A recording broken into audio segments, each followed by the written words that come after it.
The idea that Democrats believe people come here illegally, but then they never break the law just baffles me. They broke the law to come here. They clearly don't care about the law. Hey everyone, welcome back to Underreported Stories, where I cover the news that CNN, MSNBC, and Fox News fail to report on or don't report on enough. And today I want to tell you the insane, undeniable story of how a cozy suburban Colorado city got turned into the hub of illegal immigrant gang activity. Let's get into it. Aurora, Colorado is one of the first suburban-ish neighborhoods near the metro Denver area. It's been a traditionally conservative area until the shooting of a 23-year-old black man named Elijah McClain at the hands of Aurora police. Around the same time of that shooting, the city started to become wildly progressive, although the mayor of Aurora is actually a conservative. And under the conservative mayor, Aurora announced that it was not interested in becoming a sanctuary city amid a massive border crisis that the entire country has been feeling. But the problem for Aurora is that nearby Denver is leading the nation in new migrant arrivals.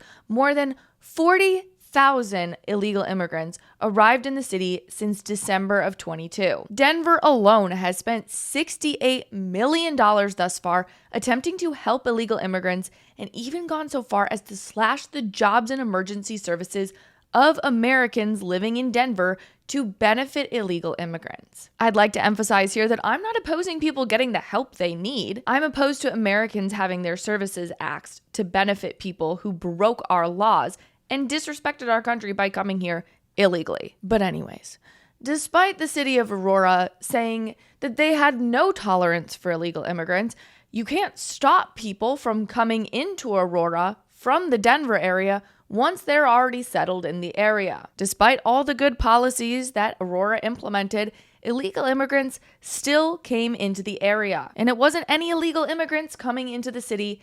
It was a violent gang that moved into the neighborhood. So I introduced to you Tren de Aragua, a Venezuelan prison gang that comes from the Aragua region of the country.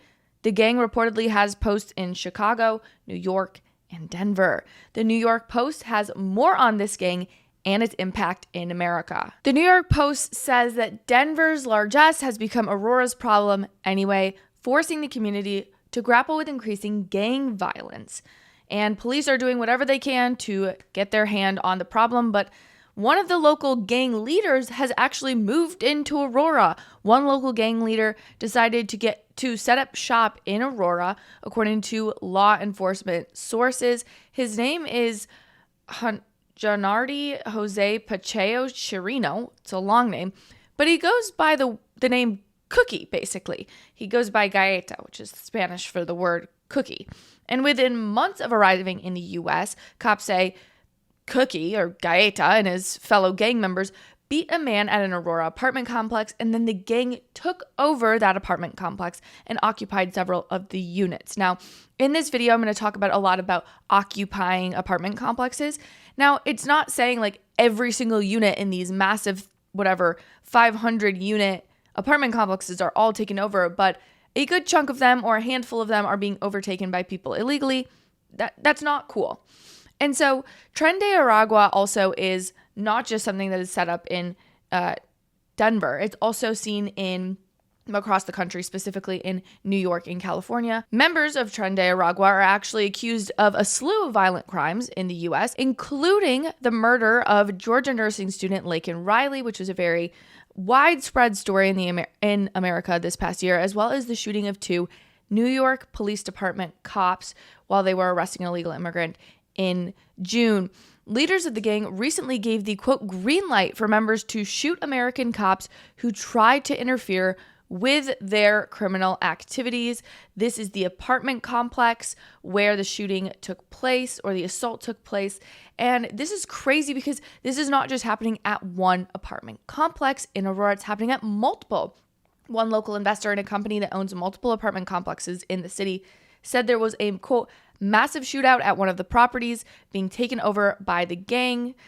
One person said, the source said, I'm scared that this could happen in America, which is crazy, right? This is crazy that this is happening here.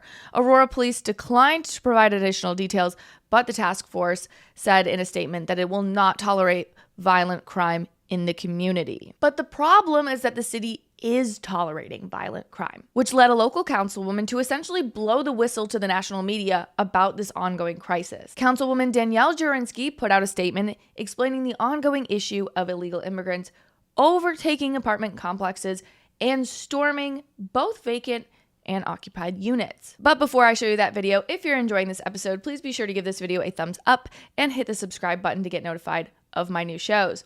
Every Monday, Wednesday, and Friday, I put out detailed episodes diving into a singular underreported story. And on Tuesday and Thursdays, I put out a video and audio version of my podcast where we dive into 5 underreported stories. We talk about life. I answer your questions. There's a lot of laughs, so thanks for your support there. Seen at several of these complexes now. They've spray painted Venezuela all over the buildings. There are broken windows. There's trash everywhere. It's really a grim scene at these apartment complexes. So again, that was Councilwoman Danielle Jurinski, and according to her report, there's a gang that took over an apartment complex called The Edge at Lowry. And the investor in that apartment complex, among others, told the New York Post that property management has lost control of several properties, including this one, as gangs are taking over these units, especially the vacant units. The councilwoman said that authorities, including the federal DEA, have been aware of this situation for some time, but little work is being done to rectify this problem. And for all the doubters out there, the councilwoman released video footage of the gang members terrorizing an apartment complex. This video was taken in early April and went viral online about a month later.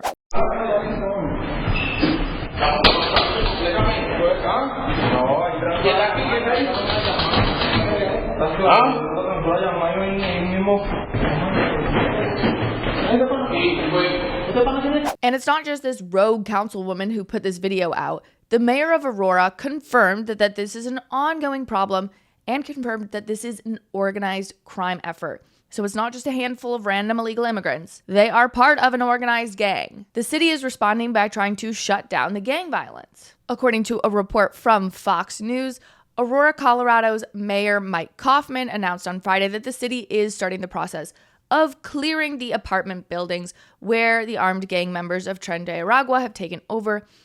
Kaufman posted to Facebook saying that the Aurora City Attorney's Office is preparing court documents to request an emergency court order to clear the apartment buildings where the gang activity has been occurring. The statement reads, "This will require a judge to issue the order with the goal of getting these properties back under the control of the property owners." So again, this is the mayor acknowledging that property owners do not have control over their own properties right now. In the interim, the law enforcement task force set up to disrupt and arrest Venezuelan gang members in these buildings will continue its operation. According Kaufman says, "I strongly believe that the best course of action is to shut these buildings down and make sure this never happens again." One of the gang members has already been picked up. In an email to Fox News Digital, Aurora police confirmed that the leader, Mr. Cookie Monster, the Gaeta himself, is currently in custody in relation to a shooting on July 28th. The problem here is that the state is not taking the same position as the city. In fact, Colorado's Democratic Governor, Jared Polis, seems to think this reality is a figment of the Republican voters' imagination. In a statement from one of Jared Polis's spokespeople, the office said they were just kind of dismissing this generally, saying that the buildings have not been seized by gang members. A spokesperson specifically said that police intelligence regarding this, quote, purported invasion is largely made up.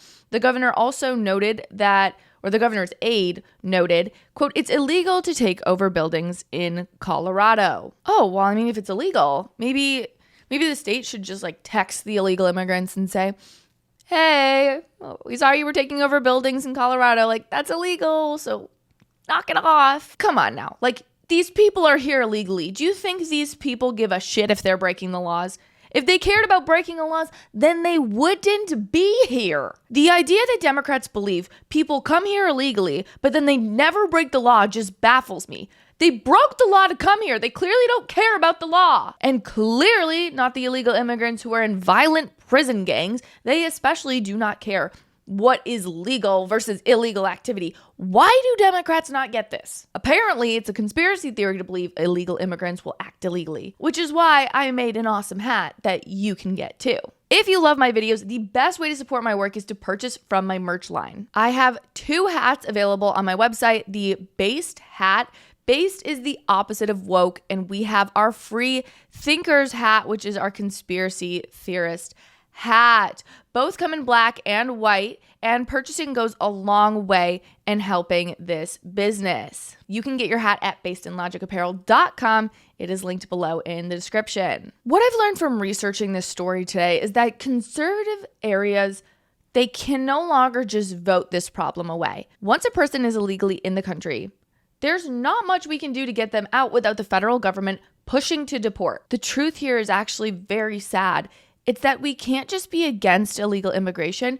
We need to change the minds of Democrats. We need them to get on board with rejecting illegal immigrants and illegal gang activity. In my head, this is a no-brainer. You even see Kamala Harris coming out and saying she's interested in building the border wall. This is clearly a topic that the American people agree the right is right on. But Democrats need to wake the fuck up when it comes to the real problem they've unleashed on all of us, because this isn't just a Colorado problem. This is a countrywide problem. In just the last week, we saw a group of 20 male illegal immigrants attempt to enter a California school bus picking up kids. These migrants ran at a school bus filled with 8-year-old students heading to elementary school. And in New York, we saw the city approve the development of an all-male migrant shelter less than 1,000 feet away from a private K-12 Christian school. The parents and residents in the area are livid because the city hid the development of the shelter from the residents and bypassed regular protocols because the migrant crisis is so massive in New York City. The city alone has spent $1.45 billion on illegal immigrants in 2023. The blatant disrespect that the federal government has for Americans right now is so disgusting. And I didn't even get into how blatantly disrespectful this is for veterans, for businessmen. Their businesses and their apartments are being destroyed by illegal immigrants. Veterans are getting pushed to the side in terms of services for people who aren't even legal in this country, nonetheless people that diligently served our country. This is 50 shades of messed up. But dang, let me know your thoughts on this story in the comments. If you're a real one and you made it to the end of the show, will you drop the building emoji to signify the overtaking of buildings by criminal gangs? I can't believe that's a real sentence coming out of my mouth. Ugh. Thank you for watching. I'll see you guys here next time. Thanks so much for watching. If you liked what you heard, please be sure to give this video a thumbs up and leave a comment about how beautiful, stunning, and funny I am. And if you want more content based in logic, be sure to click over here for more videos and clips of my show. If you have the means to financially support the show, consider purchasing from my merch line, Based Apparel, linked right below. I really appreciate it, and I'll see you back here next time. Bye, friends.